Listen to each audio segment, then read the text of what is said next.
In this video, I will introduce nucleic acids.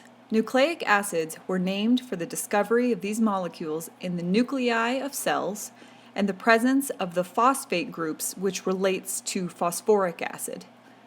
The two types of nucleic acids are DNA, deoxyribonucleic acid, and RNA, ribonucleic acid.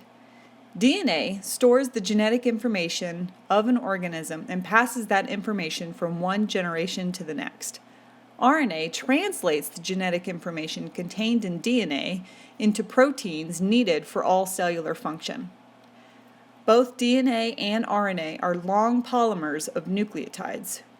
Each nucleotide is made up of a phosphate group, a 5-carbon monosaccharide or pentose, and a nitrogenous base.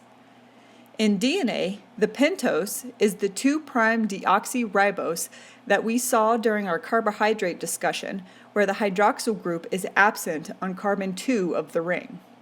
In RNA, the pentose is a ribose molecule. The nitrogenous bases consist of purines with a double ring and pyrimidines with a single ring.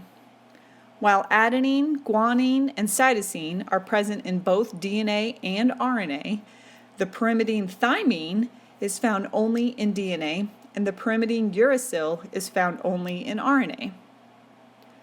DNA molecules contain several million nucleotides, while RNA molecules have only a few thousand nucleotides. The nucleotides are bonded together via phosphodiester bonds, where the phosphate group, which is bound to the 5' carbon on the monosaccharide, will bond to the 3' carbon on the next nucleotide. This results in the designation of the 5' end of a DNA strand, where the phosphate group is on the end, and the 3' end of a DNA strand, where the hydroxyl group is still on the 3' carbon of the monosaccharide. DNA consists of 2 complementary strands of nucleotides. The sequence of the nitrogenous bases on one strand will automatically determine the sequence of bases on the other strand.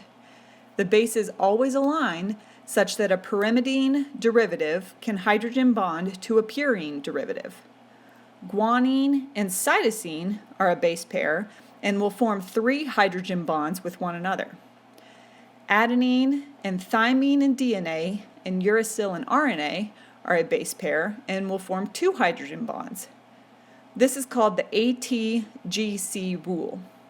These complementary strands run anti-parallel to one another, which means that the 3' end of one strand will be bound to the 5' end of the complementary strand.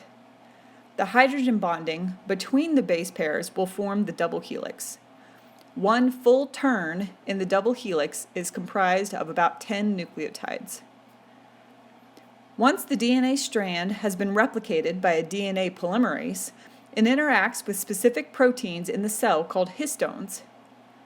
These proteins provide a structure for the stable arrangement of the long DNA molecules. These histone DNA complexes are called chromosomes, which is an individual DNA molecule bound to a group of proteins. A chromosome is only about 15% by mass DNA and 85% by mass protein. Humans have 46 chromosomes, which are made up of 23 homologous pairs. One member of each homologous pair is inherited from the father, and the other is inherited from the mother. All of the genetic information in the chromosomes is called the genome. And a gene is the segment of a DNA strand, typically about 1,000 to 3,500 nucleotides, that contains the base sequence for the production of a specific RNA molecule. RNA has the same sugar-phosphate backbone as DNA, except the sugar is ribose instead of deoxyribose. The nitrogenous base uracil replaces the thymine in DNA, and the RNA molecules are usually single-stranded.